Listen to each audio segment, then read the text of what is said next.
C331 CH331 9वीं मंजिल पर चढ़ना। अध्याय 331 अध्याय 331 9वीं मंजिल पर चढ़ना। जब दोनों गार्डों ने मुक्का मारा तो तेज हवा की सीटी बजने लगी। उनका उद्देश्य ये जियाओ था। वे उसे उड़ान भरना चाहते थे और उसे चढ़ने से रोकना चाहते थे। तथापि शुआ अपने पैरों की थपथपाहट से ये जियाओ ने भूत की तरह दो हमलों को टाल दिया और तेजी से दूसरी मंजिल पर चला गया। कितनी तेज रफ्तार है! दोनों गार्डों के चेहरे पर सदमा नजर आया। वे पीछे मुड़ने से खुद को नहीं रोक सके और केवल ये जियाओ की गायब होती आकृति को देखा। मैंने यह भी नहीं देखा कि वह कैसे चला गया, उनमें से एक ने कहा, और दूसरे ने उत्तर दिया। तो क्या हुआ यदि उसकी गति अविश्वसनीय रूप से तेज है? यदि वह ऊंची मंजिलों पर चढ़ना चाहता है तो केवल गति से कोई मदद नहीं मिलेगी। हालांकि उन्हें इस बात की जानकारी नहीं थी कि प्रत्येक मंजिल के प्रवेश द्वार की सुरक्षा करने वाला हर गार्ड उनकी तरह ही सोच रहा था। ये जियाओ एक भूत की तरह था। एक पल वह गार्डों के सामने था और अगले ही पल वह उनके पीछे प्रवेश द्वार के पास दिखाई दिया। ठीक उसी तरह ये जियाओ दूसरी मंजिल और तीसरी मंजिल से गुजरा और चौथी मंजिल पर पहुंच गया। पांचवी मंजिल के प्रवेश द्वार पर मौजूद गार्ड वास्तव में दो सर्वोच्च विशेषज्ञ थे जिन्होंने पहले ही सेलेस्टियल्स के एक छिपे हुए द्वार को खोल दिया था। वह कौन सा खंडहर है जिसके कारण ये सर्वोच्च विशेषज्ञ स्वेच्छा से इस रेस्तरां की ऊंची मंजिलों की रक्षा करने लगे? क्या इसका मतलब यह नहीं है कि इस मंजिल के ऊपर के सभी विशेषज्ञ कम से कम सर्वोच्च विशेषज्ञ हैं? ये जियाओ ने भौहें चढ़ा दी, लेकिन वह नहीं रुका। वह वैसा ही करता रहा। पहले वह अपनी गति का उपयोग केवल गार्डों से बचने के लिए करता था, लेकिन अब ऐसा लगता है कि उसे अपने टेलीपोर्टेशन कौशल पर निर्भर रहना होगा। वह इन विशेषज्ञों से लड़ना नहीं चाहता था। उसे एक मिशन करना था। मिशन उसके लिए अपनी वर्तमान स्थिति का पता लगाना और यिन और यांग स्रोत क्रिस्टल की तलाश करना था।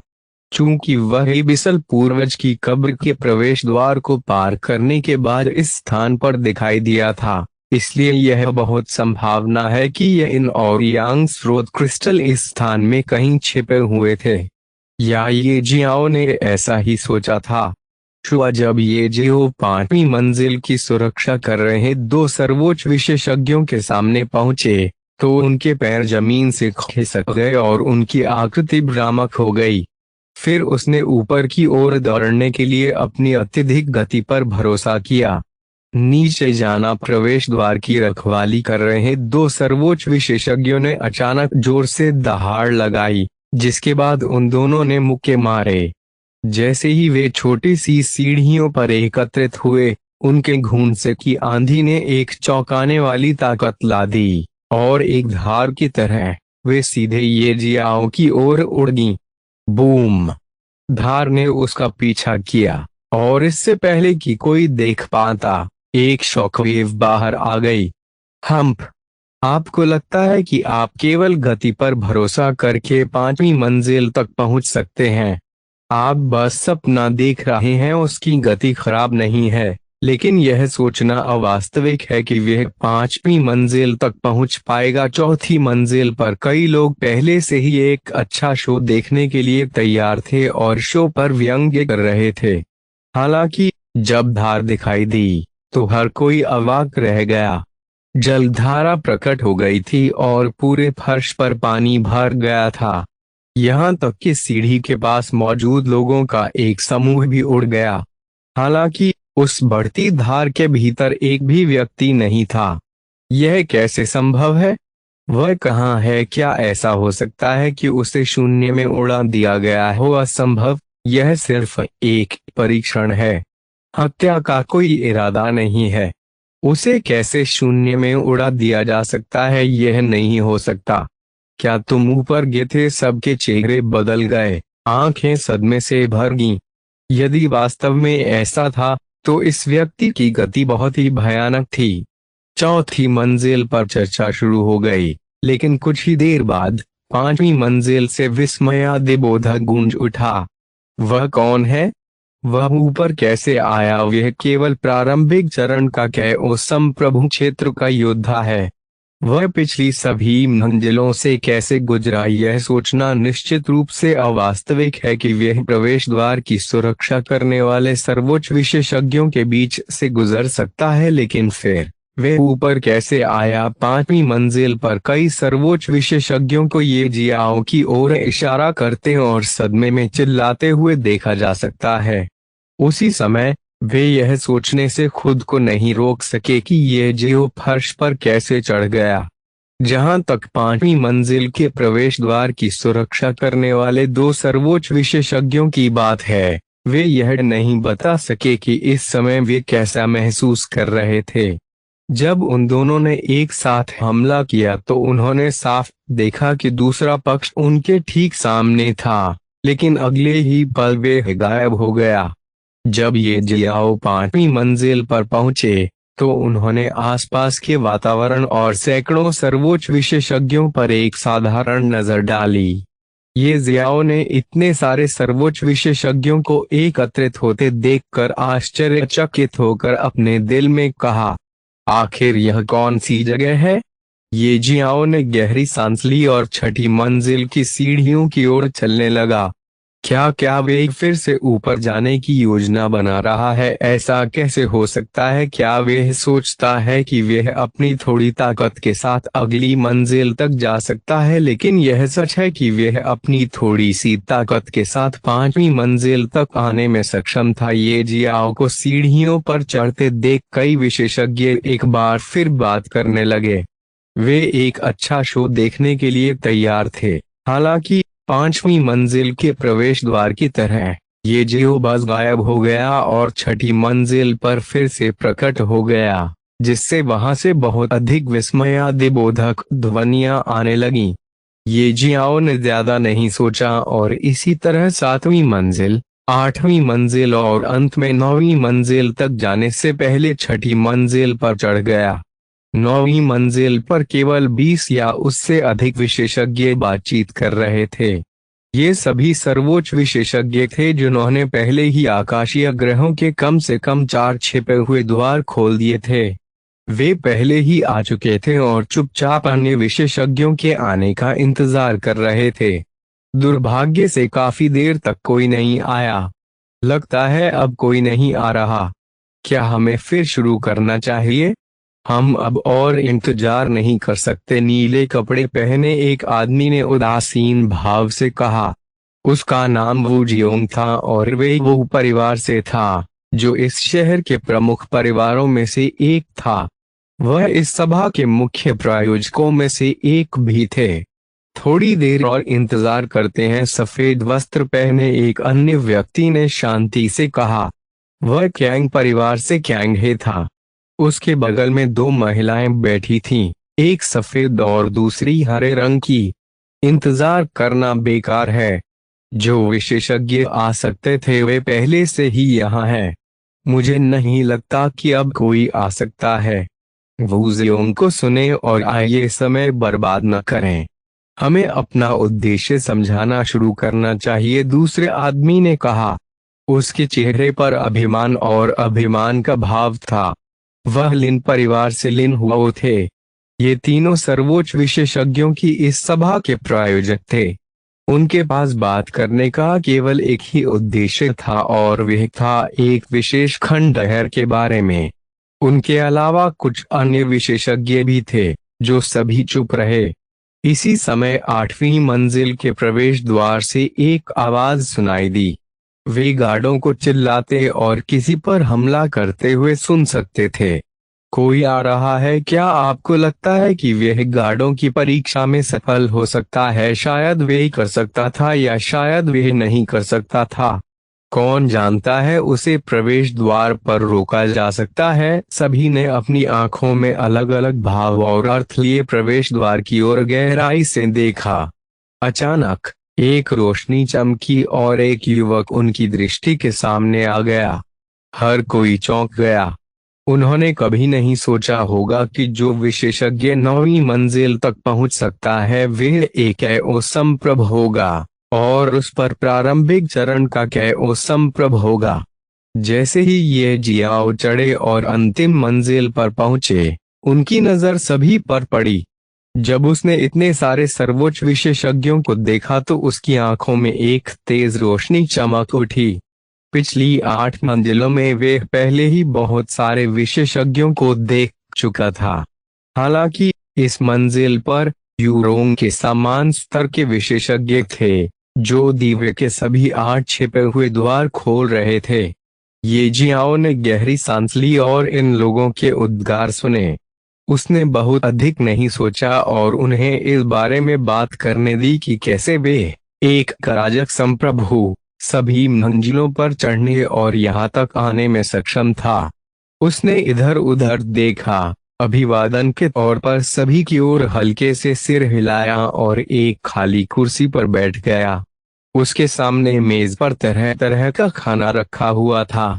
उसने मांस का एक बड़ा टुकड़ा उठाया, एक बड़ा टुकड़ा खाया और चबाना शुरू कर दिया और इंतजार करने लगा कि ये लोग बर्बादी के बारे में बात करना शुरू करेंगे। जहां तक फर्श पर मौजूद विशेषज्ञों की बात है, वे सभी ये जियों को गौर से देख रहे थे। वे परिभाषित कर सकते हैं कि इस समय वे अपने दिल में कितना सदमा महसूस कर रहे थे। सभी ने वू जियोंग, कैंग हे और लिन हुओ को देखा। वे देख सकते थे कि कैंग हे और लिन हुओ अप्रसन्न थे। यह शायद ये जियाओ द्वारा उन्हें विशेष रूप से अभिवादन न करने की कार्यवाही के कारण हो सकता है, या ऐसा इसलिए हो सकता है क्योंकि ये जियो भूखे भूत की तरह खा रहा था। दूसरी ओर वो जियोंग ने उदासीन अभिव्यक्ति बनाए रखी। उसे इसकी बिल्कुल भी परवाह नहीं थी कि ये जियाओ क्या कर रहा है। वास्तव में ये जियाओ ने उनकी रुचि को सबसे अधिक आकर्षित किया। को फायदान आपके लिए और अधिक अध्याय लाने में सहायता के लिए हमारा समर्थन करें। संपर्क करें _साइट मैप दान करें। 132 अध्याय 332 वू जियोंग का रहस्य अध्याय 332 अध्याय 332 वू जियोंग का रहस्य। लिन हुआ और कैंग उन्होंने चर्चा करना शुरू कर दिया कि कैसे ये जियो अपने कम खेती के आधार के साथ 9वीं मंजिल तक आया। उन्होंने गार्डों को बुलाकर पूछा। जब उन्होंने सुना कि ये जियाओ अपनी तेज गति पर भरोसा करता है, तो वे सभी एक पल के लिए स्तब्ध रह गए। तब उन्हें याद आया कि ये जियाओ के प्रकट होने से पहले उन्होंने अपनी आंखों के सामने एक रोशनी चमकती देखी थी। ऐसा लगता है कि गार्डों ने उन्हें जो बताया वह सच था।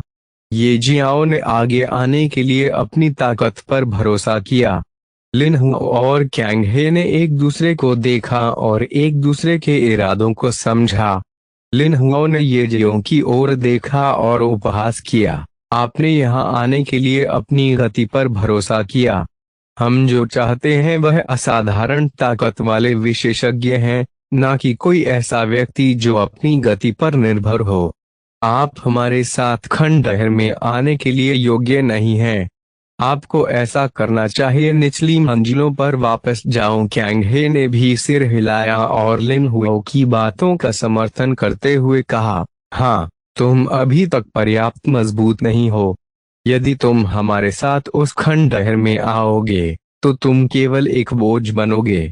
बेहतर होगा कि पहले ही बोझ से छुटकारा पा लिया जाए, बजाय इसके कि इसे बाद में और अधिक परेशानी भरा बना दिया जाए। ये जियाओ ने न तो कुछ कहा और न ही उनकी बातों पर ध्यान दिया।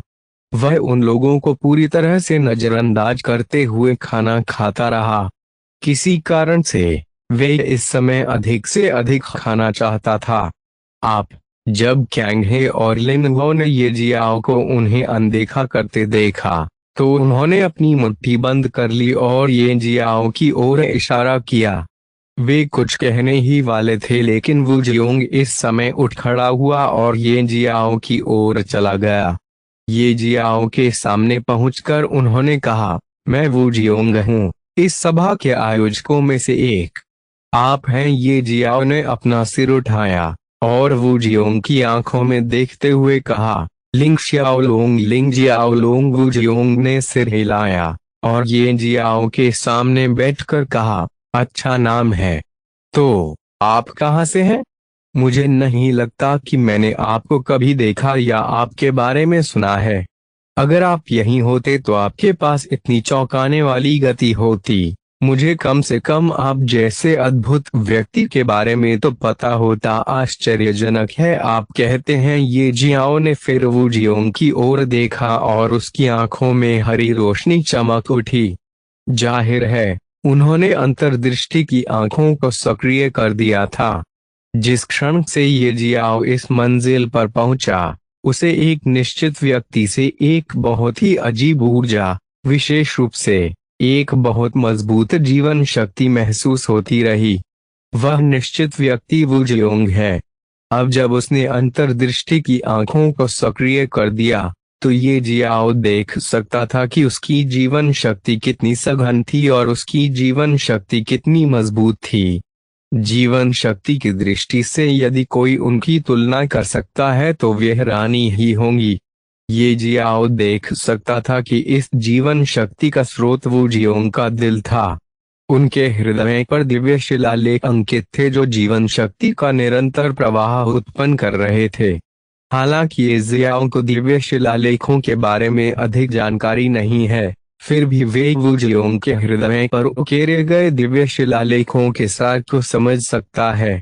यह अंतर्दृष्टि की आंखों के कारण है। उस दिव्य शिलालेख के काम को समझने के बाद ये जियाओ गहरी सांस लेने से खुद को नहीं रोक सका।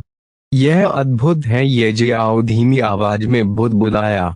वू जियोंग ने भौहें चढ़ा दी।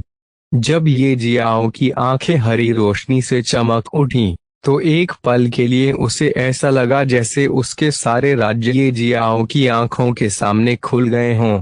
उसे एक भेदी नजर महसूस हुई जो उसके सारे भेष और रहस्यों, यहाँ तक कि उसकी आत्मा को भी देख सकती थी।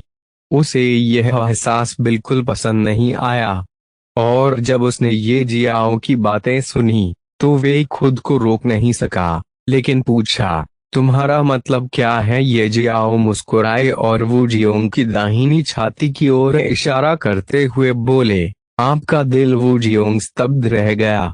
उसकी आंखें चौड़ी हो गईं और उसने ये जियाओ की ओर इशारा किया। ये जियाओ ने वू जियोंग को कुछ भी कहने नहीं दिया। उन्होंने आगे कहा, आप एक दुर्लभ व्यक्ति हैं। आपका दिल न केवल आपकी छाती के दाहिनी ओर स्थित है, बल्कि उस पर दैवीय शिलालेख भी बहुत असाधारण है। जब तक आपका दिल पूरी तरह से नष्ट नहीं हो जाता, भले ही कोई आपको काट दे सिर, तुम नहीं मरोगे। तुम्हारा सिर कुछ समय बाद पुनर्जीवित हो जाएगा। ईमानदारी से कहूं तो मैं आप जैसे किसी व्यक्ति से पहले कभी नहीं मिला। आपने कहा कि मैं अद्भुत था। जैसे ही ये जियाओ ने बोला, उसने अपना सिर हिलाया और जारी रखा, मेरी नजर में तुम अद्भुत हो शुआ बूम। जैसे ही ये जियाओ ने अपनी बात खत्म की, एक रोशनी चमकी और विशाल मंजिल के दूर के छोर पर एक विस्फोट हुआ। धूल के गुब्बार ने सभी की आंखों की रोशनी रोक दी। क्या हुआ मुझे नहीं पता। एक पल में लॉर्ड वू जियोंग उस अराजक संप्रभु के सामने बैठे थे, और अगले ही पल यह हुआ वे बहुत धीमी आवाज में बात कर रहे थे। किसी ने नहीं सुना कि वे किस बारे में बात कर रहे थे। हालांकि ऐसा लगता है कि उस व्यक्ति ने लॉर्ड वू जियोंग को नाराज कर दिया था। लिन हुआ और कैंग हे भी हैरान थे। वू जियोंग एक स्पष्टवादी व्यक्ति थे। उनका मन शांत और उदासीन रवैया रखता है। उन्हें कभी भी परेशानी पैदा करना या किसी को तुच्छ समझना पसंद नहीं था। उन्होंने कभी भी बिना वजह दुश्मन नहीं बनाया।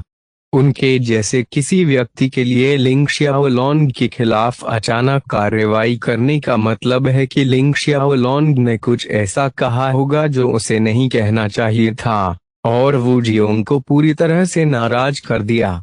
जब धूल का गुब्बार शांत हुआ, तो हर किसी को विशाल फर्श के अंत में दीवार टूटी हुई दिखाई दी। वू जियोंग को ये जियाओ की गर्दन पकड़कर उसे टूटी हुई दीवार पर जोर से धक्का देते देखा जा सकता है। हालांकि ये जियाओ बिल्कुल भी डरा हुआ नहीं था। वह अभी भी मुस्कुरा रहा था और सीधे वू जियोंग की आंखों में देख रहा था। वू जियोंग ने गुस्से से ये जियाओ की ओर देखा और ठंड से पूछा, तुम कौन हो? तुम मेरे बारे में इतना कुछ कैसे जानते हो? तुम्हें किसने भेजा है? शांत हो जाएं। ये जियाओ ने अपनी आंखों में बिना किसी डर के बात की। उसने धीरे से अपना हाथ उठाया, वो जियोंग का हाथ पकड़ा और उसे नीचे खींच लिया।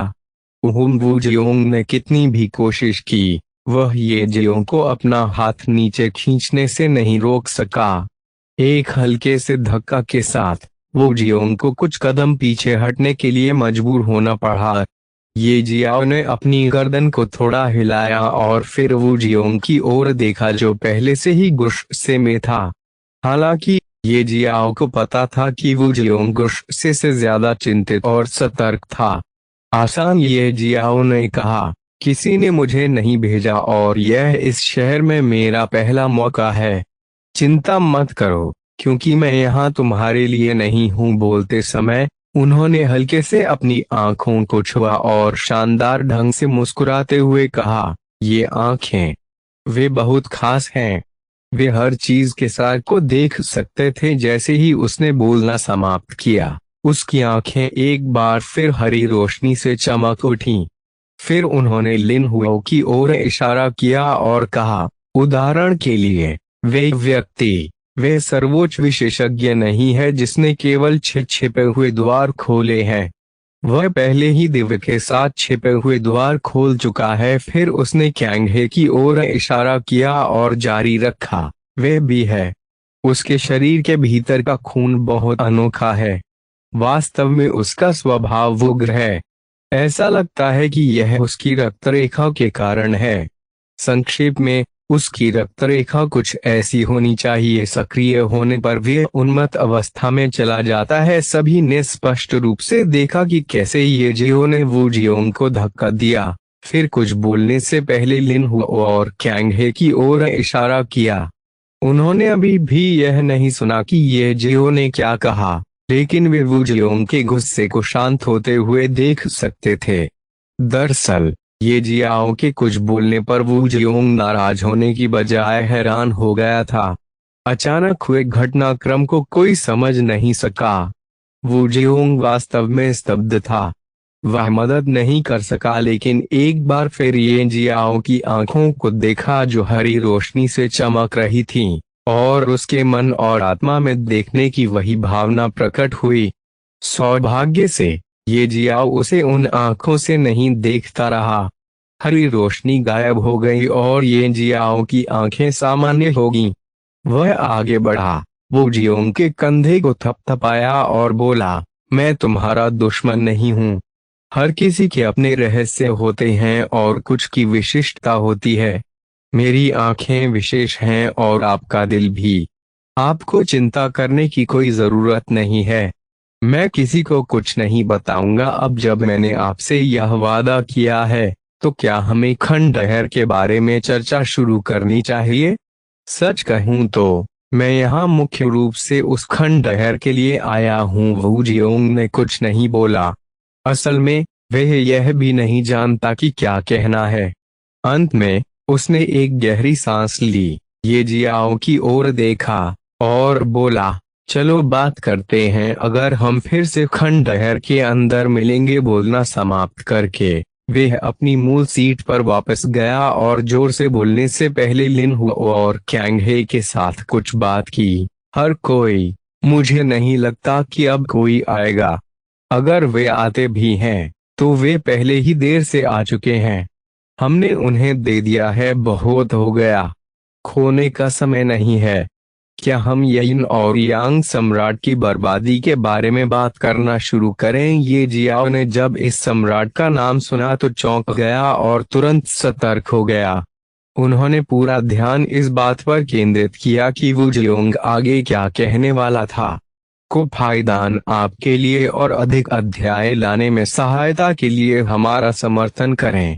संपर्क करें साइट मैप दान करें C-33 अध्याय 333 ये जीवों की स्थिति अध्याय 333 अध्याय 333 ये जीवों की स्थिति। हर कोई यह जानने को उत्सुक था कि वास्तव में ये जियो और वू जियोंग के बीच क्या हुआ था। हालांकि चूंकि वू जियोंग ने उस मामले पर बात करने का कोई संकेत नहीं दिखाया था, इसलिए किसी ने कुछ भी कहने की हिम्मत नहीं की। वू जियोंग ने धीरे धीरे यिन और यांग सम्राट के खंडहर के बारे में बोलना शुरू कर दिया। इस बार यिन और यांग सम्राट के खंडहर की यात्रा खतरों से भरी है। हमें वहां जाने के बाद सावधान रहना चाहिए, लेकिन हमें जो पुरस्कार मिलेगा वह निश्चित रूप से बहुत अच्छा होगा। मैं इसकी गारंटी दे सकता हूँ। वू जियोंग कुछ सेकंड के लिए रुके और फिर समझाना जारी रखा। दक्षिणी क्षेत्र में यिन और यांग सम्राट के खंडहर को चमत्कारों से भरी जगह कहा जा सकता है और इसे बेहद खतरनाक जगह भी कहा जा सकता है। शून्य के संपूर्ण अंत में ऐसा कहा जाता है कि 5 महान सम्राटों का उदय यिन और यांग सम्राट के विनाश से संबंधित है। क्या? ये जियाओं का चेहरा बदल गया। शून्यता का अंत। ये 3 शब्द ये जियाओं के दिमाग में हथौड़ा मारने के लिए काफी थे। वह पहले से ही उत्सुक था कि क्या हो रहा था और रसातल पूर्वज के स्तंभ में खुले अंतराल में कूदने के तुरंत बाद वह इस अजीब जगह पर क्यों दिखाई दिया। अब उसे पता चला कि यह स्थान शून्य के अंत में स्थित था और वह खंडहर भी था जहां उसे जानना था। लेकिन मैं शून्य के अंत में कैसे पहुंच गया? क्या शून्य का अंत एक भूमि है? क्या तमाशा चल रहा है? ये जियाओं के मन में कई सवाल उठे। उन्होंने तुरंत अपनी दिव्य भावना को मुक्त करने की कोशिश की, हालांकि अत्यधिक भूख की भावना ने उन पर एक बार फिर हमला कर दिया। इसके चलते उन्हें अपनी कार्यवाही रोकनी पड़ी। पब फ्यूचर द्वारा विज्ञापन असहाय होकर उसने अपना ध्यान अपने सामने रखे शानदार भोजन पर केंद्रित किया और वू जियोंग के स्पष्टीकरण को सुनते हुए उन्हें खाना शुरू कर दिया। जैसा कि आप सभी जानते हैं, शून्य के अंत में केवल 5 भूमियां हैं जिन पर 5 सम्राटों का शासन है। अराजकता की भूमियों के विपरीत ये 5 भूमियां बहुत छोटी हैं। हालांकि 5 सम्राटों के कारण ये भूमियां बहुत सुरक्षित हैं। क्या होगा अगर हमें से कुछ लोग यिन और यांग सम्राट के खंडहर से कुछ चौंकाने वाली विरासत प्राप्त करें और छठे सम्राट बन जाएं? अब मैं यिन और यांग सम्राट के खंडहर के बारे में कुछ बातें विस्तार से बताऊंगा। यिन और यांग सम्राट के विरासत कक्ष में एक विशाल मूर्ति है। ऐसा कहा जाता है कि जब तक कोई विशाल को हिला सकता है प्रतिमा, उनके सामने 3 दरवाजे दिखाई देंगे।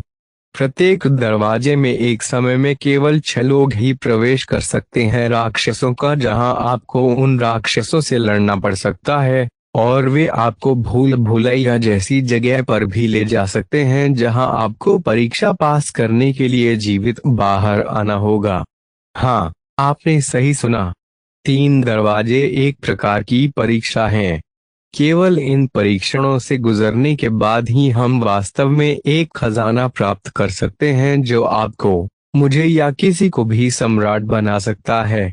इस तरह 5 सम्राटों का जन्म हुआ। यह भी याद रखें कि अनगिनत लोग यिन और यांग सम्राट के खंडहर में चले गए हैं। हालांकि केवल 5 सम्राटों ने कुछ हासिल किया जिससे उन्हें सत्ता में आने में मदद मिली। इसलिए आपको कुछ भी नहीं मिल सकता है। आपको वहां हर चीज के लिए तैयार रहना होगा अपने आप को।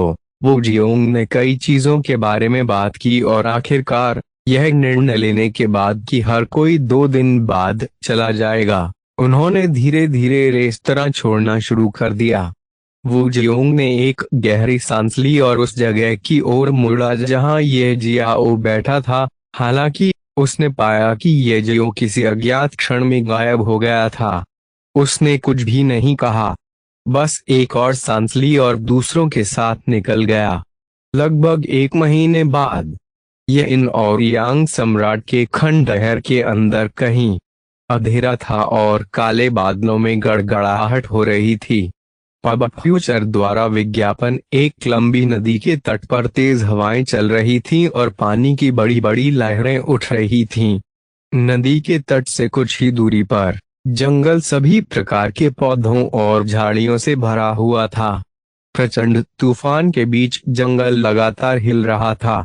अचानक एक अजीब आकृति आकाश को चीरती हुई अत्यधिक गति से आगे की ओर चमकी। वह आकृति उफनती लहरों के किनारे प्रकट हुई।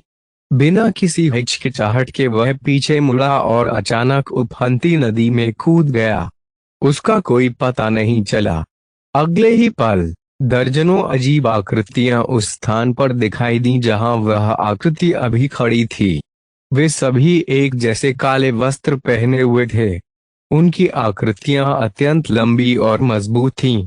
हे एक कर्णभेदी ध्वनि निकली। यह वास्तव में दर्जनों लंबी आकृतियां थीं जो एक साथ एकत्रित हुई थीं।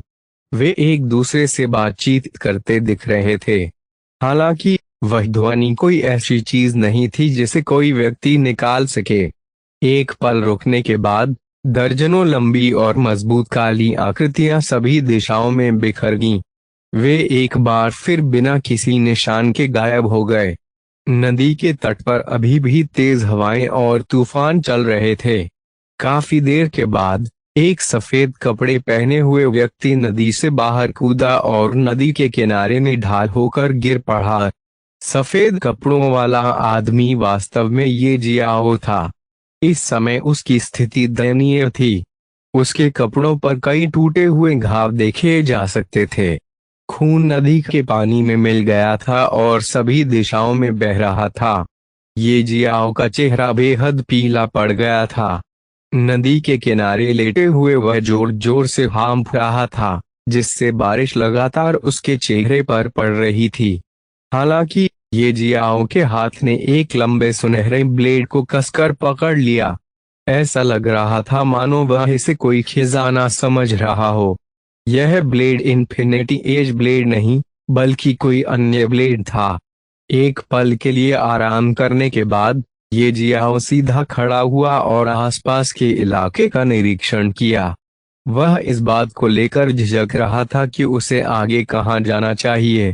हालांकि अगले ही पल उसका पहले से ही पीला चेहरा अचानक बदल गया। उसने अचानक अपने हाथ में था सुनहरा ब्लेड उठाया और बहुत दूर नहीं देखा। लिंग शियाओलोंग, आप वास्तव में असाधारण हैं।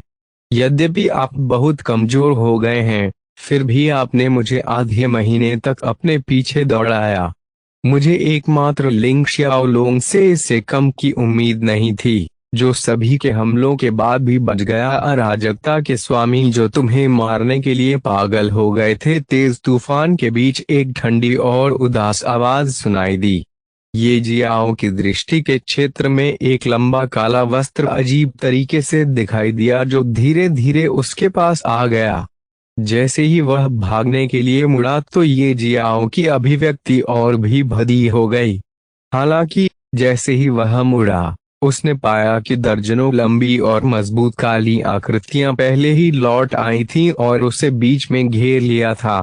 पीछे हटने का कोई रास्ता नहीं है। लिंग शियाओलोंग, बेहतर होगा कि आप आज्ञाकारी रूप से आत्मसमर्पण कर दें। इस तरह आपको मरने से पहले ज्यादा कष्ट नहीं उठाना पड़ेगा। लंबे आदमी ने व्यंग्य किया और जारी रखा।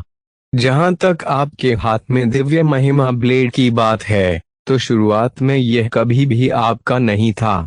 मैं इस ब्लेड को वास्तविक अराजकता में वापस बुद्धि के टावर पर ले जाऊंगा और न केवल दिव्य महिमा ब्लेड को वापस करने का इनाम प्राप्त करूंगा, बल्कि आपको मारने का भी इनाम प्राप्त करूंगा। हे, इस तरह मुझे निश्चित रूप से आगे बढ़ने और अराजकता का मास्टर बनने का अवसर मिलेगा। ये जियाओ की अभिव्यक्ति बेहद भद्दी थी।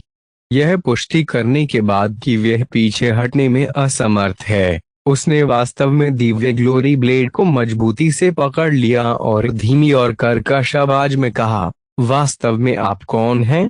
आप 15 दिनों से अधिक समय से मेरा पीछा क्यों कर रहे हैं? आप ऐसा क्यों चाहते हैं मुझे मारने के लिए? वास्तव में यह दिव्य महिमा ब्लेड क्या है? हम उस आदमी ने त्योरियां चढ़ा ली और फिर भ्रमित स्वर में बोला, क्या तुम अपनी ताकत खोकर सब कुछ भूल चुके हो? ठीक है, यह तो और भी अच्छा है। बस शांति से मर जाओ। जैसे ही वह बोला, उसके शरीर से धीरे धीरे एक भयानक आभा उभरी। इस आभा ने वास्तव में ये जीवों को प्रतिक्रिया करने में असमर्थ बना दिया।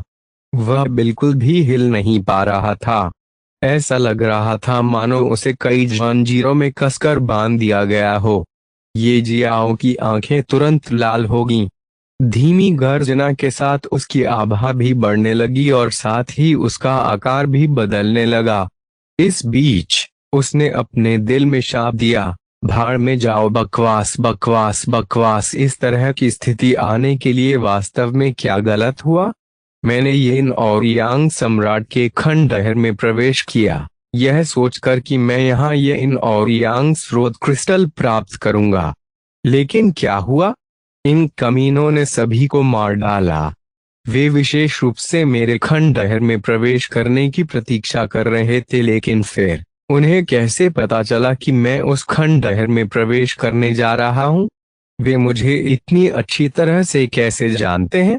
उनका क्या मतलब है जब उन्होंने कहा कि अराजकता के सभी स्वामी मेरे दुश्मन हैं और मुझे मारना चाहते हैं? क्या सचमुच सब कुछ इस ब्लेड की वजह से है जो मुझे विरासत के रूप में खंडहर से मिला था? पब फ्यूचर द्वारा विज्ञापन को फायदान आपके लिए और अधिक अध्याय लाने में सहायता के लिए हमारा समर्थन करें।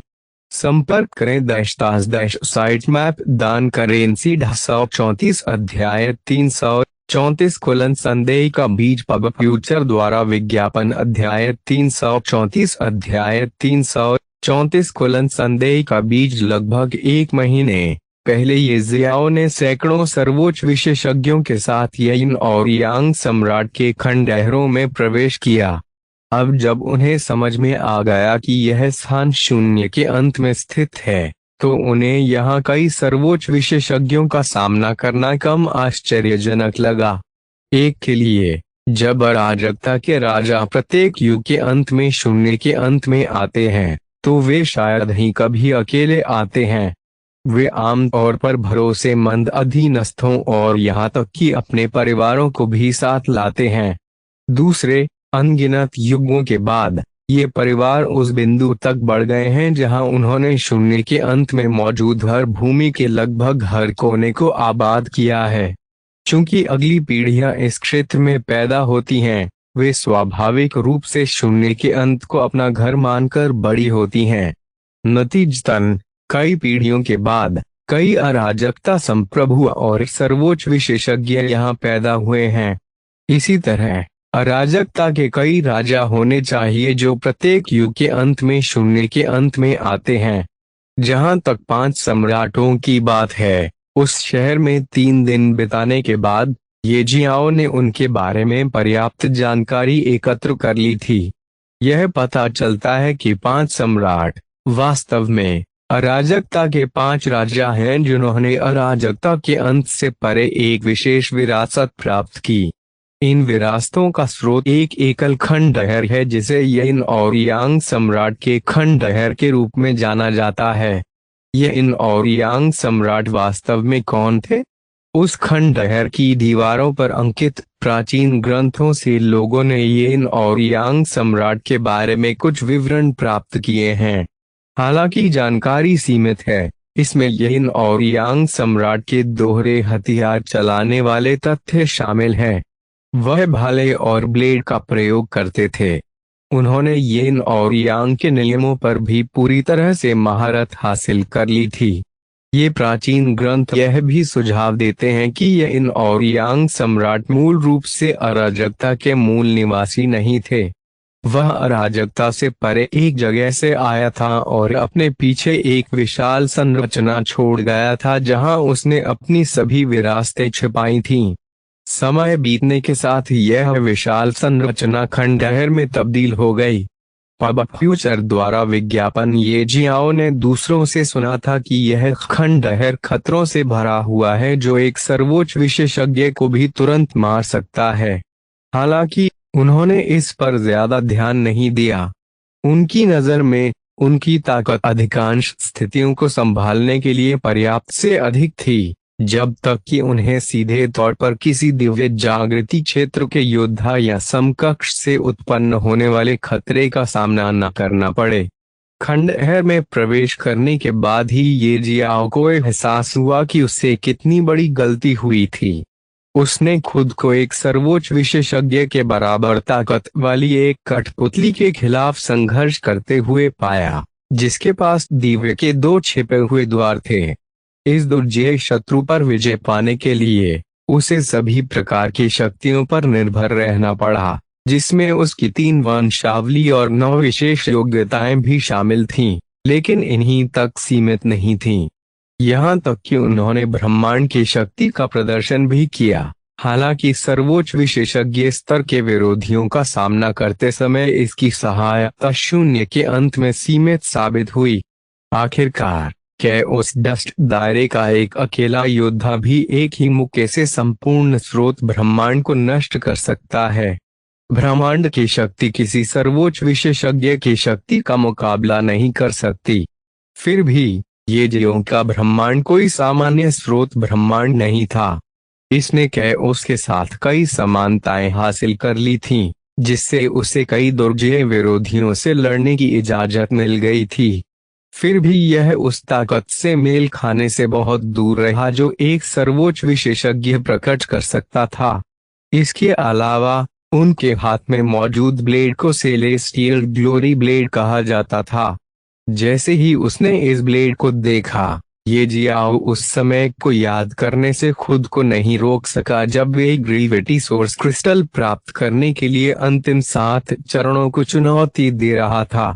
यह उस परीक्षण के दौरान था जब उन्होंने एक पूरे संप्रदाय का विनाशकारी विनाश देखा। यह सारी तबाही उस संप्रदाय में एक ही ब्लेड, दिव्य महिमा ब्लेड, के कारण लाई गई थी। जैसे ही ये जियाओ ने इन चीजों के बारे में सोचा, उसके मन में संदेह के बीज उगने लगे, जिससे उसे आश्चर्य हुआ कि क्या उसके हाथ में ब्लेड वही दिव्य महिमा ब्लेड था। यह निश्चित रूप से कोई संयोग नहीं है। यह संयोग बहुत ही असंभावित लग रहा था, क्योंकि उनके जीवन में कोई भी चीज गहरे अर्थ के बिना कभी प्रकट नहीं हुई। ऐसा प्रतीत होता है कि कई घटनाओं की योजना किसी अज्ञात अस्तित्व द्वारा बनाई गई थी। उसके साथ बहुत सी चीजें घटी थीं। उसके साथ बहुत सी चीजें घटित हुई थीं और कई अफसरों ने उसे उस अज्ञात अस्तित्व के बारे में बहुत सी बातें बताईं, जिसमें वे रानी का गायब होना और रानी की उपस्थिति भी शामिल थी जो अराजकता में माहिर थी। वहां वे कछुआ भी था जिसका नाम हेवनली सील डिवाइन कछुआ था। जब स्वर्गीय सील दिव्य कछुआ प्रकट हुआ तो उसने उसे मास्टर कहा। अब फ्यूचर द्वारा विज्ञापन जब दिव्य महिमा ब्लेड के कारण वह मजबूत संप्रदाय नष्ट हो गया तो उस संप्रदाय के सभी लोगों ने उसे दोषी ठहराया, उसका नाम पुकारा और कहा कि वे उनके संप्रदाय के विनाश के लिए जिम्मेदार था। तब अराजकता का कमल, रूल सोर्स क्रिस्टल्स और यहाँ तक कि उसके सामने खड़े ये लोग भी थे जिन्होंने उसका नाम पुकारा और उस पर हमला करना शुरू कर दिया, उसे मारना चाहते थे और कह रहे थे कि अराजकता के सभी स्वामी उसके दुश्मन हैं। इन अनेक घटनाओं के कारण उसके मन में अनेक बातों पर संदेह उत्पन्न हो गया। वह संदेह किए बिना नहीं रह सका कि जो कुछ भी हो रहा था उसके पीछे क्या वह स्वयं था। उसी समय ये जियो मदद नहीं कर सका, लेकिन इस विचार का मनोरंजन कर सका कि वह सच्ची अराजकता का अज्ञात अस्तित्व हो सकता है। यदि ऐसा होता तो शायद शुरू से ही कोई भी उसके साथ छेड़छाड़ नहीं कर रहा था और वह शुरू से ही अधिक ताकत की ओर अपना रास्ता बना रहा था। कैओस के कमल का तात्पर्य था कि अज्ञात अस्तित्व उसकी वृद्धि चाहता था और उसका इरादा किसी की कल्पना से कहीं अधिक मजबूत बनने का था। कई सुरागों ने सुझाव दिया था कि अराजकता के सभी मास्टर उसके दुश्मन थे और उनका सामना करने के लिए उसे हर किसी की अपेक्षाओं को पार करना होगा और वास्तविक अराजकता में अराजकता के पहले राजा की स्थिति तक पहुंचना होगा। यदि वह हर चीज के लिए जिम्मेदार था तो क्या होगा? यदि सब कुछ स्वयं ही किया जाए तो क्या होगा? ये जियाओ ने जितना अधिक इस संभावना पर विचार किया उतना ही यह उचित प्रतीत हुआ। वह इस विचार को हिला नहीं सका कि सब कुछ सावधानी पूर्वक उसके द्वारा ही योजनाबद्ध किया गया था। ये जियाओ मदद नहीं कर सका लेकिन रानी के शब्दों को याद कर सका। अराजकता का मास्टर एक ऐसी इकाई है जिसे अराजकता के नियम भी नुकसान नहीं पहुंचा सकते। आपके पास इन विशेषज्ञों में से किसी एक की ताकत और क्षमताएं नहीं है, फिर भी आप निडर अराजकता ऊर्जा का विरोध करने में सक्षम थे। इसका मतलब केवल यह है कि आप बहुत अधिक हैं। आपने जो अपेक्षा की थी उससे अधिक मजबूत शून्य बिखरने वाले भाले के बारे में चिंता मत करो। यह वर्तमान में आपके शाश्वत रोष दिव्य भाले की मूल ऊर्जा के साथ विलय कर रहा है। यह अपना विकास पूरा करने के बाद अपने आप आपके पास वापस आ जाएगा। उसने अपने वाक्यों में आप और आपका का प्रयोग किया। यह सब स्पष्ट रूप से इंगित करता है कि उसका अनुमान सही है, कम से कम 80% सही है। लेकिन क्यों? यदि वह अज्ञात अस्तित्व वास्तव में वही है तो उसे स्मरण की कमी क्यों थी? इन बातों के संबंध में उसे कोई स्मृति क्यों नहीं थी? उस पल ये जियाओ के दिमाग में अनगिनत सवाल घूम रहे थे। हालांकि कैओस के लोटस को कुछ बातें पता हो सकती हैं, लेकिन वह जानता था कि केवल रानी ही उसके सभी सवालों का जवाब दे सकती है। अब उन बातों के बारे में सोचने का समय नहीं है क्योंकि कई दुश्मन उस पर हमला करने के लिए तैयार थे। ये शत्रु वे अचानक उस क्षण प्रकट हुए जब ये जियो ने येन और यांग सम्राट के खंडहर के अंदर दिव्य महिमा ब्लेड प्राप्त किया। ऐसा लग रहा था मानो वे बहुत लंबे समय से उसका इंतजार कर रहे थे। सौभाग्य से ये जियाओ के पास टेलीपोर्ट करने की क्षमता थी। वह सीधे टेलीपोर्ट होकर खंडहर से बाहर चला गया और भागने लगा क्योंकि उसका इन लोगों से कोई मुकाबला नहीं था। उन्होंने कई बार टेलीपोर्ट किया, हालांकि फिर भी वे इन दुर्जय शत्रुओं को पीछे छोड़ने में असमर्थ रहे। अंत में उन्होंने फिर भी उसे पूरी तरह से घेर लिया। यह देखकर कि उसके सामने वाला आदमी मारने पर आमादा था, ये जियाओ ने अब संकोच नहीं किया। उसके हाथ में दिव्य महिमा ब्लेड तुरंत चमक उठा। अराजकता ऊर्जा की धाराओं ने इसे चारों ओर से घेर लिया, जिससे एक दिव्य सुनहरी रोशनी सामने आ गई। शायद इस दिव्य प्रकाश का एक निश्चित प्रभाव था। इसने ये जियाओं को तुरंत मुक्त कर दिया जो कुछ समय पहले अपने दुश्मन के दमन से हिल भी नहीं पा रहा था। ये जियाओ अचानक जमीन पर गिर पड़ा और उछल पड़ा, अपने सामने काले कपड़े पहने आदमी की ओर झपटा। हे, मुझे नहीं पता कि क्या हुआ, लेकिन तुम्हारी खेती अब वैसी नहीं रही जैसी पहले हुआ करती थी। तुम कितनी भी कोशिश कर लो, तुम हमें कोई नुकसान नहीं पहुंचा सकते। तुम्हारा आज मरना तय है। तुम क्यों नहीं मरते? आज्ञाकारी रूप से अपने भाग्य को स्वीकार करो और चुपचाप मर जाओ। काले कपड़े वाला आदमी बिना हिले डुले खड़ा रहा। जिन दर्जनों लोगों ने पहले इलाके को घेर लिया था, वे सभी इस दृश्य को देखने के बाद आगे बढ़े और ये जियाओ की ओर झपटे। दहाड़ अचानक एक अजीब सी दहाड़ सुनाई दी। सभी ने देखा कि जैसे ही ये जियाओ उन पर झपटा, वह जलते हुए सिर वाले एक विशाल राक्षसी प्राणी में बदल गया, जिसके 2 विशाल सींग थे। उनकी खेती भी तेजी से बढ़ी, जिससे आकाश के 8 द्वारों में से 3 को बलपूर्वक खोल दिया गया। यह है दिलचस्प, काले वस्त्रधारी व्यक्ति ने कहा। मुझे नहीं पता था कि तुम्हारे पास इतना राक्षसी वंश है। या क्या तुमने यह वंश किसी और से छीन लिया है? क्या तुमने पहले ही राक्षस बनने का फैसला कर लिया है? पब फ्यूचर द्वारा विज्ञापन को फायदान आपके लिए और अधिक अध्याय लाने में सहायता के लिए हमारा समर्थन करें। संपर्क करें _, मैप दान करें C135CH335 पूर्व चैंपियन लिंग श्याओलोंग पब फ्यूचर द्वारा विज्ञापन अध्याय 335 पूर्व चैंपियन लिंग श्याओलोंग टकराना। ये जियाओ ने अपनी पूरी ताकत से हमला किया, लेकिन अराजकता के दिव्य संप्रभु के सामने उसका हमला बेकार से ज्यादा कुछ नहीं था। उनकी ताकत के बीच का अंतर बहुत अधिक था। हालांकि सेलेस्टियल ग्लोरी ब्लेड अलग था। जैसे ही ये जियाओ का ब्लेड लगा, उसने काले कपड़े पहने आदमी के कंधे को छू लिया। भले ही ये जियाओ की व्यक्तिगत ताकत ब्लेड की क्षमता को पूरी तरह से नियंत्रित करने के लिए पर्याप्त नहीं थी, लेकिन सेलेस्टियल ग्लोरी ब्लेड की अपनी एक शक्ति थी। इसने त्वचा और मांस की कई परतों को काट दिया, जिससे एक गहरा घाव हो गया जिससे हड्डी बाहर आ गई। काले कपड़े पहने उस व्यक्ति ने दर्द भरी कराह निकाली और चोट से स्पष्ट रूप से प्रभावित होकर कुछ कदम पीछे हट गया। एक राक्षस ये जियाओ के राक्षसी चेहरे पर एक बुरी मुस्कान आ गई। उन्होंने कहा, अगर आप सोचते हैं कि मैं राक्षस हूँ तो मैं राक्षस बन जाऊंगा। जैसे ही उन्होंने बोलना समाप्त किया, दिव्य महिमा ब्लेड, जो एक शानदार सुनहरी रोशनी बिखेर रहा था, अचानक एक अंधेरे और द्वेषपूर्ण राक्षसी ऊर्जा में समा गया। यह ऐसा था मानो ब्लेड ने बुरी शक्ति के स्रोत में छेद कर दिया हो। ब्लेड से निकली अविश्वसनीय ब्लेड शक्ति की लहर ने एक शक्तिशाली और खतरनाक आभा पैदा कर दी जो आसपास के वातावरण में फैल गई। जैसे ही काले कपड़े पहने व्यक्ति ने इस खुली शक्ति का सामना किया, उसके पहले के आत्मविश्वास भरे चेहरे की जगह एक आश्चर्यचकित भाव आ गया।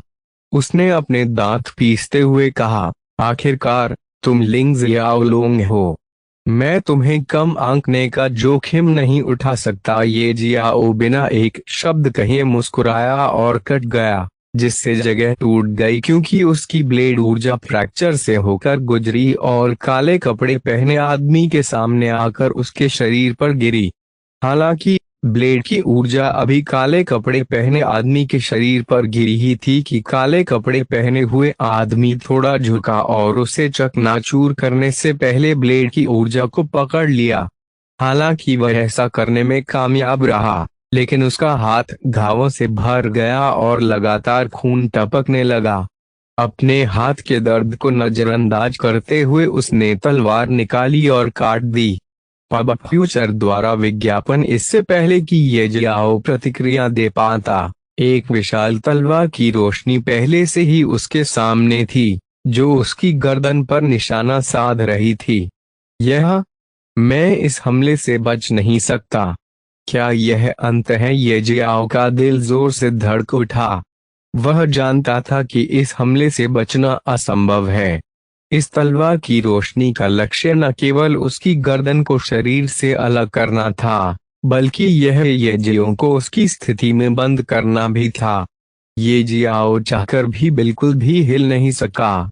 साथ ही उसके पूरे शरीर पर एक चुभने वाली अनुभूति झलक रही थी, मानो उसे सैकड़ों तेज तलवारों से निशाना बनाया जा रहा हो।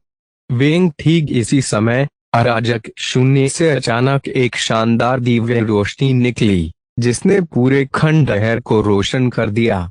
क्या चल रहा है? सभी का ध्यान उस तेजोमय दिव्य प्रकाश की ओर आकर्षित हो गया। उन्होंने देखा कि तेज दिव्य प्रकाश तलवार की रोशनी से टकराकर उसके टुकड़े टुकड़े हो गया। दबाए जाने और बंद कर दिए जाने की भावना तुरंत गायब हो गई। ये जियाओ ने अपना सिर उठाया, केवल अंधेरे आकाश में रोशनी को उभरता हुआ देखा। प्रकाश पागलपन से इकट्ठा हुआ, जिससे जल्द ही एक मानव आकृति बन गई। यह मानव आकृति विशाल एवं असीम आभा से परिपूर्ण थी। उनके एक हाथ में भाला और दूसरे हाथ में ब्लेड था। ये दोनों हथियार असली नहीं थे, इनका निर्माण ऊर्जा से किया गया था। सबसे महत्वपूर्ण बात यह है कि यह विशालकाय बिल्कुल ये जियाओ जैसा दिखता था। यदि लिंग वेइलोंग यहाँ होते तो वे चौंक जाते, क्योंकि यह विशाल मानव आकृति कोई और नहीं बल्कि वही विशालकाय आकृति थी जिसे उन्होंने तब देखा था जब उन्होंने अपने नवजात पोते को हाथ में पकड़ा हुआ था। लिंग जियाओलोंग इस विशालकाय को देखकर काले कपड़े पहने उस आदमी का चेहरा बिल्कुल बदल गया। फिर एक बार फिर विशाल की ओर देखने से पहले वह ये जियाओ की ओर मुड़ा। अंत में वह बुरी तरह डर गया और लगातार कई कदम पीछे हट गया। उनके अनुयायी भी वहीं थे। आप में से दो कैसे हो सकते हैं? यह एक भ्रम होगा। हाँ, यह अवश्य होगा। काले कपड़े वाला आदमी तब तक बड़बड़ाता रहा जब तक उसे कुछ ध्यान नहीं आया। आपकी आभा अब फ्यूचर द्वारा विज्ञापन। हा हा हा हा हा। काले कपड़े वाला आदमी पागलों की तरह हंसने लगा। जब उन्होंने हंसना बंद कर दिया तो उन्होंने कहा, आपकी खेती अराजकता के दिव्य संप्रभु की ओर लौट गई है। आप अब मेरे जैसे ही हैं, या शायद कमजोर भी हैं। आपका अस्तित्व अब कोई मायने नहीं रखता है। मुझे नहीं पता कि आप क्या चालें चल रहे हैं, लेकिन तुम यहीं मरने वाले हो अभी। जबकि काले कपड़े वाला आदमी लापरवाही से बोल रहा था, ये जियाओ अब अपनी भावनाओं को समझा नहीं सका। सबसे पहले उसने सोचा कि वह स्वर्ग में ये जियो के रूप में पुनर्जन्म लेने से पहले पर्दे के पीछे से सब कुछ खींचने वाला व्यक्ति हो सकता है। हालांकि उसी नाम और चेहरे वाला एक विशालकाय व्यक्ति उससे कुछ ही दूरी पर बीच में खड़ा था। उसे अभी यकीन नहीं हो रहा था कि सच क्या है और झूठ क्या है। विशाल लिंग जियाओलोंग ने काले कपड़े पहने आदमी को नजरअंदाज कर दिया और ये जियाओ के सामने आ गया। उन्होंने सबसे पहले ये जियाओ को देखा और फिर कहा, आपका विकास पहले ही मेरी कल्पना से अधिक हो चुका है। मुझे नहीं पता कि मेरे और एक दूसरे के साथ एक होने के बाद आपका अस्तित्व किस तरह का होगा। तुम्हारे और एक दूसरे के साथ एक हो जाना। ये जियाओ ने जब यह सुना तो भौहें चढ़ गईं। उसे ऐसा लगा जैसे लिंग जियाओलोंग के शब्द उसके सिर से ऊपर जा रहे थे। उसे कुछ समझ नहीं आ रहा था। विशाल लिंग जियाओलोंग मुस्कुराया। पहले 108 नियम स्रोत क्रिस्टल इकट्ठा करें, उसके बाद आपको पूरी सच्चाई पता चल जाएगी। यह कहते हुए वे लोगों के समूह की ओर मुड़ा और बुदबुदाया, अब क्या मुझे पहले उनका ख्याल रखना चाहिए जैसा कि उन्होंने कहा। लिंग जियाओलोंग ने काले कपड़े पहने आदमी और अन्य लोगों की ओर देखा और उनके चेहरे पर धीरे से मुस्कान उभर आई। तुम्हें से कौन पहले मरेगा? यह सुनकर काले कपड़े पहने व्यक्ति और अराजकता के अन्य दिव्य संप्रभु क्रोधित हो गए। यह लिंग जियाओलोंग स्पष्ट रूप से उन्हें अपनी आंखों में नहीं डाल रहा था। लिंग जियाओलोंग, आप अतीत में एक पहाड़ हो सकते हैं, लेकिन अब आप एक टूटी हुई दीवार के अलावा कुछ नहीं है। आपकी इतनी अहंकारी होने की हिम्मत कैसे हुई? काले कपड़े वाला आदमी गुस्से से चिल्लाया। उसी समय उसने अपना हाथ लहराया जिससे आकाश में लाल बिजली चमक उठी। एक विशाल लालिंट आकाश में प्रकट हुई और लिंग जियाओलोंग और ये जियो दोनों को एक साथ कुचलने के इरादे से नीचे गिर गई। सुरक्षा के पंख। लिंग जियाओलोंग का शरीर कांप उठा। उसके शरीर से एक तेज रोशनी फूट पड़ी। ये जियाओ को यह देखकर आश्चर्य हुआ कि लिंग जियाओलोंग की पीठ से तेज रोशनी के बीच दो विशाल पंख निकल रहे थे और ऊपर से उन दोनों को ढक दिया, जिससे उन्हें लालिंट से होने वाले किसी भी नुकसान से बचाया जा सके। जब काले कपड़े पहने आदमी ने यह देखा तो उसे पता चला कि लिंग जियाओलोंग वास्तव में बहुत कमजोर हो गया था। अन्यथा उसे अपने हमले का मुकाबला करने के लिए कभी भी विंग्स ऑफ प्रोटेक्शन पर निर्भर नहीं रहना पड़ेगा। आइए आज उसके पंख काटने के लिए अपनी पूरी ताकत लगा दे। काले कपड़े वाला आदमी चिल्लाया। अराजकता के अन्य दिव्य संप्रभुओं ने भी उसी समय अपनी ताकत लगाई। ऊर्जा के दर्जनों खंभे हवा में फट गए और तेज गति से प्रसारित हुए चमकदार रोशनी के खंभे के रूप में बाहर निकले जो लिंग जियाओलोंग की ओर कुचले गए। ये जियाओ केवल अपने सामने प्रकट हो रहे अद्भुत युद्ध दृश्य को देखता रह गया। दिव्य महिमा ब्लेड हाथ में होने पर भी उसने खुद को पूरी तरह से असहाय और बेकार पाया। दूसरे शब्दों में, वर्तमान वे इस लड़ाई में शामिल होने के लिए बिल्कुल भी योग्य नहीं था। काले कपड़े पहने व्यक्ति और अन्य विशेषज्ञ लिंग जियाओलोंग पर अपनी पूरी ताकत लगा रहे थे। बढ़ती ऊर्जा लगातार बढ़ती जा रही थी, इस युद्ध को तुरंत समाप्त करना चाहती थी। हालांकि उन्हें जल्द ही पता चला कि चाहे उन्होंने कितनी भी कोशिश की हो, लिंग जियाओलोंग के विंग्स ऑफ प्रोटेक्शन बिल्कुल भी हिले नहीं। यह पहले की तरह स्थिर बना हुआ है, बिना किसी दरार या हिलने का कोई संकेत दिखाए। क्या हो रहा है? हम उसकी सुरक्षा के पंखों को तोड़ क्यों नहीं सकते? काले कपड़े वाला आदमी हैरान होकर बड़बड़ा रहा था। उनका ये सवाल भी हर किसी के मन में घूमता रहता है। क्या बात है, अब कुछ नहीं कर सकते? लिंग जियाओलोंग के होठों पर मुस्कान आ गई। जब उसने उन लोगों को कसकर हाथ खींचते हुए देखा तो उसका चेहरा उपहास से भर गया। दूसरी ओर, ये जियाओ भी हर किसी की आंखों में डर देख सकता था। उन लोगों ने स्पष्ट रूप से माना कि छोटी मोटी सफलता जीत की गारंटी नहीं होती। काले कपड़े पहने वे आदमी मदद नहीं कर सका, लेकिन उसे याद आया कि उसके मालिक ने एक बार क्या कहा था, उन लोगों की ताकत और लचीलेपन को कम मत समझो जिन्होंने जीत और हार दोनों का स्वाद चखा है। लिंग जियाओलोंग स्पष्ट रूप से ऐसे ही एक व्यक्ति थे। लिंग जियाओलोंग ने उनके भावों को देखा और बोला, मैं तुम्हें एक मूल्यवान सबक देता हूँ। पूर्व चैंपियनों के पास शेर का दिल होता है, भले ही वे अब सुर्खियों में ना हों। फिर से उभरने की उनकी क्षमता को कभी कम मत आंकिए। जाहिर है वे अपने बारे में बात कर रहे थे। ये बात सभी को समझ आ गई। साथ ही वे यह भी समझ गए कि लिंग जियाओलोंग उनकी समझ की कमी और सोचने के भोले तरीके के लिए उनका मजाक उड़ा रहे थे। उन्होंने वास्तव में सोचा था कि वे लिंग जियाओलोंग को मार गिरा सकते हैं, जिसे मारना मास्टर ऑफ कैओस के लिए भी असंभव था। शुरुआत के लिए लिंग जियाओलोंग कभी भी आसान लक्ष्य नहीं था। उनकी घातक गलती लिंग जियाओलोंग को कम आंकना और यह सोचना था कि वे अपनी संयुक्त ताकत से उसे वश में कर सकते हैं। पब फ्यूचर द्वारा विज्ञापन को फायदान आपके लिए और अधिक अध्याय लाने में सहायता के लिए हमारा समर्थन करें। संपर्क करें -- साइट मैप दान करें।